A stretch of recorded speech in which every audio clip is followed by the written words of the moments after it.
Thanks. We want to turn now to 23 ABC's Alyssa Flores. She's joining us live from Fireball tonight, where she heard reaction from locals and where she spoke to the chief of police there about the ongoing investigation. Alyssa? Yeah, Jessica, like we've mentioned, Monsignor Craig was a priest here at St. Joseph's in Fireball for years before heading down to Bakersfield. Now, the chief of police here in Fireball says it'll still be several weeks before they reach a conclusion into their investigation of the allegation of sexual misconduct.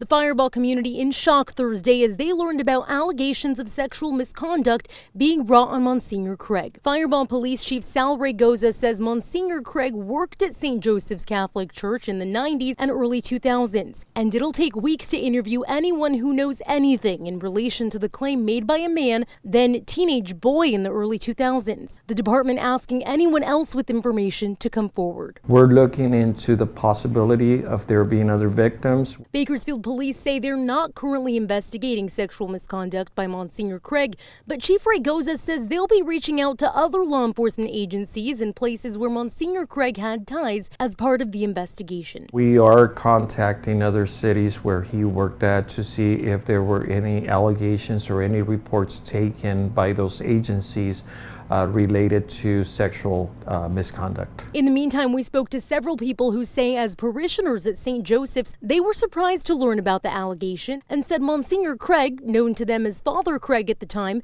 was a beloved figure of the Fireball community. Financially, spiritually, anything, he was always there for everybody. I mean, he was there for me sometimes, when I needed help back in the day, before I got married. And he ended up marrying us, which was a beautiful wedding. And just to hear everything that's going on now is just, I can't believe it. Johnny Garcia says the influence Monsignor Craig had is why he even chose to live on a street named in his honor, Father Craig Street. He did so much for these young kids, the community. He was into everything. The kids came to him. As the investigation into the allegation continues, Garcia says he's waiting to learn the truth. We pray that's not true, and with the world nowadays, everything that's going on, it's just to happen here in our backyard. It's just unbelievable. And we hope we get down to the true story, and hopefully everything's gonna be okay. Now, we have clarified with law enforcement that they cannot disclose to us or the public whether or not they investigated someone if charges were not filed. In the meantime, Chief Raygoza, he says that they're going to bring their findings to the Fresno District Attorney's Office, and they'll be the ones to decide whether or not charges are filed. In Fireball, Alyssa Flores, 23 ABC, connecting you. All right, Alyssa.